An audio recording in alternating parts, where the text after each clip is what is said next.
લોક સાહિત્યકાર દેવાયત ખવડ ફરી ચર્ચામાં છે। દાવો કરાઈ રહ્યો છે કે દેવાયત ખવડે ખરેખર મોરે મોરો દઈ દીધો છે। મળતી માહિતી પ્રમાણે ગીર સોમનાથના ચિત્રોડ નજીક બે કાર વચ્ચે અકસ્માત બાદ બબાલ થઈ। વિવિધ મીડિયા અહેવાલના દાવા પ્રમાણે જે બે કાર વચ્ચે ટક્કર થઈ એમાં દેવાયત ખવડની ફોર્ચ્યુનર અને અમદાવાદના સનાથલના યુવાન ધ્રુવરાજસિંહની કિયા કાર હતી।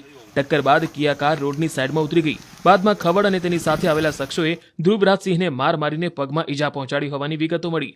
દાવો કરાઈ રહ્યો છે કે 6 મહિના પહેલા સનાથલમાં ડાયરાને લઈને ભગવતસિંહ ચૌહાણ સાથે દેવાયત ખવડને જે વિવાદ થયો હતો તેનો બદલો લેવા માટે ખવડે આ હુમલો કર્યો છે।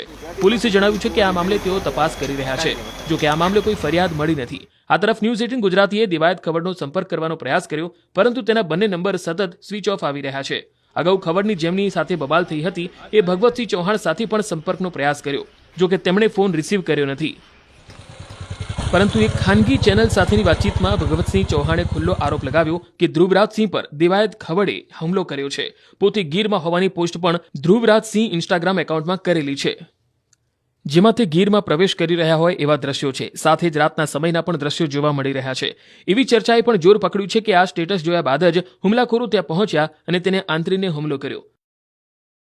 અમે સવારના 11 વાગે સોમનાથ જવા નીકળ્યા તો ડાયરેક્ટ જ ફોર્ચ્યુનર ગાડી આગળ ઊભી હતી અને ડાયરેક્ટ જ ઉપર આવીને 5 વાર જે કહેવાય ને કે 5 વાર અમને ઉપર ચડાવી દીધી ગાડી। પછી એમાંથી 15 પાછળ ગાડી હતી ક્રેટા, બંને ગાડી બ્લેક ફિલ્મ હતી, નંબર પ્લેટ હતી નહીં અને બે ગાડીમાંથી લગભગ 15 થી ઓછા મતલબ 12 થી 13 જણા ગાડીમાંથી ધોકા લઈને બધા નીકળ્યા અને જે ધોકા હતા એ લોખંડના હતા અને જે કાચ આખી ગાડીના કાચ બાજ મારા બધા ફોડી નાખ્યા। પછી મને બહાર કાઢ્યો, મને કીધું બહાર નીકળ આ શબ્દ બધા બોલીને અને મને રિવોલ્વર બતાવી કે આ તારી આટું 2 નંબરની રિવોલ્વર લાવ્યા છું, તને પાડી દેવાનો છું એમ કરીને મને 4-5 પગમાં જે ધોકા મારે એમાં ફ્રેક્ચર થયું છે અને હાથમાં ફ્રેક્ચર થયું છે। કોઈ હોઈ શકે નહીં, દેવાયત ખવડ પોતે જ છે। બધા જે 12 થી 15 જણા હતા, 12 થી 15 જણા બધાએ મોઢું બાંધેલા હતા।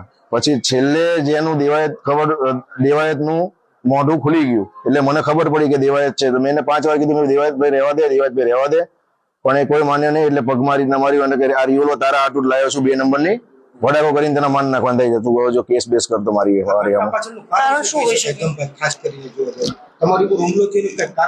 હુમલોમાં એવું હતું કે કાલે હું ભાવનગર હતો, ભાવનગર થી ગીર જવા નીકળ્યો હતો તો મને ઇન્સ્ટાગ્રામમાં મેસેજ આવ્યો હતો કોઈ બીજા કોઈનો કે તું અમારા આ એરિયામાં ના આવી, સોરી એવો મેસેજ હતો, મેં સ્ક્રીનશોટ પાડેલો છે કે શું હતું હું તમને જોઈને કહું હવે। એમને ટૂંકમાં અમારા ગામમાં જે મારા દાદાનો જે પ્રોગ્રામ રાખેલો હતો એમાં એ નતા આવેલ, તો અમે એને એ વખતે 8 લાખ રૂપિયા આપીને બોલાયેલા હતા। એ તો મીડિયામાં બધાને ખબર જ છે, 8 લાખ રૂપિયા અમે આપીને બોલાયા હતા, તો પછી છતાં એ આયા નહીં અને પછી જે બધું ઘટના થયું એ કર્યું બીજા બધાએ અને બધું કર્યું અમારી ઉપર કે તે કર્યું છે તે કર્યું છે એમ। એ રીતના એને એમ કે તે મારી ગાડી પાણીમાં નાખી દીધી, તે મારી ગાડી પાણીમાં નાખી દીધી, આપણે એવું કશું કરેલું જ નતું। હા, તો આપેલા તમને કાલ રેકી કેવું કોઈ કર્યું હશે? હા, રેકી અચાનક કાલે જ તમારા પર હુમલો થયો? રેકી કરેલી। અમે જ્યાં અમારા ભાઈબંધનો રિસોર્ટ છે હું ત્યાં રોકાણો હતો, એમને કીધું કે ભાઈ તમારા ઓલા જે દેવાયતભાઈ આયા છે એમ કે ગોતે છે, એટલે મેં બહુ ધ્યાનમાં લીધું નહીં। મેં કીધું આયા છે તો એને કઈ કામ હશે એમ, આવી તો ખબર જ નથી કે પાછળથી આ રીતના મારી પર વાર કરશે એમ। હું ગાડી લઈને જતો હતો સોમનાથ, મારી સ્પીડ હશે ગાડીની 50 અને એ જે સામેથી ગાડી હતી 100 ની સ્પીડ હતી, ડાયરેક્ટ જ ઠોકી દીધી, પાછળથી બી ઠોકી, આગળથી બી ઠોકી અને ઉતરીને બધા ધોકા લઈને નીકળી પડ્યા। ગાડીમાં બીજું કોઈ હતું? હા, ગાડીમાં અમે 3 જણા હતા। મારો ચેન લઈ ગયા અને 42 કે 43 હજાર રૂપિયા સમથિંગ પડ્યા હતા, એ લઈ ગયા, એ લૂંટ કરી। હા, ચેન મારો 15 થી 17 તોલાનો હતો, બિલ બી છે મારી જોડે। ના, બીજાને તો પછી એક જણો વિડીયો ઉતારતો હતો તો કે તું અહીંથી નીકળી જઈને કે તને માન નાખશું અમે। હા, પછી તમને હોસ્પિટલ કેવી રીતે આજે લઈ આવ્યા કે કાલ રાતે તમે કે એડમિટ થયા? કાલ રાત્રે નહીં, આ બધો બનાવ આજે 11 વાગે થયો।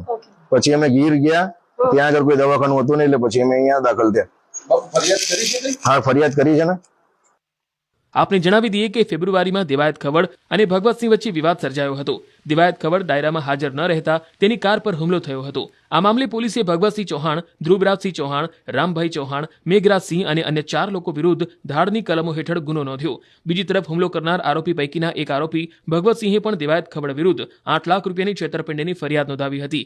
એ સમયે દિવાયત ખબર અને ભગવતસિંહની એક કથિત ઓડિયો ક્લિપ વાયરલ થઈ હતી, જેમાં ખબરે સ્પષ્ટ કર્યું હતું કે હવે મારે માથાકૂટ કરવાની થાય છે.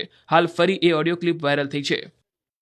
હલો, હા, શું મેં કર્યું છે ભાઈ? તમે આ ગાડીનો કાચ ફોડ્યો તો પછી મારે કલાક કદાચ મોડું થયું. હમ. મેં તમને પૈસામાં નક્કી નથી થયો દેવાય ખબર કે આટલા પૈસા ઉલે છે. સંબંધમાં મેં હા પાડી અને તમે ગાડી આડી ઉભી રાખી, ગાડીની ચાવી લઈ લીધી. મારા બે લવપુરથી સોગન, જો હું એવું હલકું કૃત્ય કરતો હોય ને તો તમારા ભાઈ ભત્રીજો હાર્યો હતો ત્યારે એકડા થાર આડી ઉભી રાખી દીધી. તમે કાયદેસર મારી આબરૂમાં હાથ નાખ્યો છે. હું બોલ બચન નથી. આજ દી સુધી જીવો છું કરીને દેખાડ્યું છે. પ્રોગ્રામ ગયા હું સંબંધમાં હા પાડીને આવ્યો હતો. તમે તૈયારીમાં ન રહ્યો ને તો માતાજી નામ છે. એટલે પણ એમને હાવ આવી ના ગઈ. એફિડેટ કરેલો કાઠી દરબાર નથી. તમને હજી કહું છું, પણ બોલ બચ્ચન નથી ફોનમાં બોલવાળો. મારી ગાડીનો કાચ ફોડ્યો, તમે મેઘરાજ ને બોલાવ્યો. 4 એકડા થાર કોની છે? રામભાઈ ની છે ને થાર. હાર નહીં, 3 ધુવરાજ, હા 3 એકડા થાર ધુવરાજ લઈ આવ્યો. ગાડી ઉભી રાખીને ગાડીને કાચ ફોડ્યો. આબરૂ કોની કાઢી તમે અત્યારે? અરે ભાઈ, તમે કોઈની સોગન જો કાચ તોડ્યો તેની? ભગવતસિંહ કાચ ફોડી નાખ્યો ને ગાડી મારી લઈ લીધી. અહીંથી ટોલ નાકેથી ગાડી પાછી લઈ ગયા. તમે દેવાત ખબર ની ગાડીને ઉપાડીને લઈ ગયા. હું કાઠી દરબાર છું, એફિડેટ કરેલો છું. મારી આબરૂ તમે ત્યારે તમે તમારું શું કર્યું જાણ મને કહો? અરે હું કલાક મોડો પડ્યો. મેં તમારી આવીને તો મેં ખાધું તમારું બટકું. હું હલકો થોડો છું અને કદાચ મારે મોડું છું. તમારે એમ કહેવાનું હતું દેવાત જો વાટે બેઠો આવો તમે ગમે એટલા વાગે. આપણે કેટલા ફોન કર્યા, તમે કોઈ ફોન નો? પણ હું ગાવા બેઠો તો માતાજીના સોમ કે મારા છોકરાની સોગંદ છે. ફોન મારા ખોલામાં તો મેં નીકળીને ફોન કર્યો. 150 ગાડી હાકું છું ડિફેન્ડર. અને મેઘરાજ છે ફોન આવ્યો તો કીધું, મેં કીધું ભાઈ હું પહોંચું છું, અસલેલી પહોંચી ગયો છું. અરે જે પતિજુ કામ, હવે તમારે શું કરવું છે એમ કોને? મારે બાજવાનું છે, મારે નથી ક્યાં કરવાનું. ગાડી પડી, આપણે લડી લઈશું બે ભાઈ. મારે નથી ગાડી જોતી. સારું, ચલો, ઓકે, રેડી? હા, તમે તૈયારીમાં રહીજો ફૂલ. ભલે ભલે, હા હા.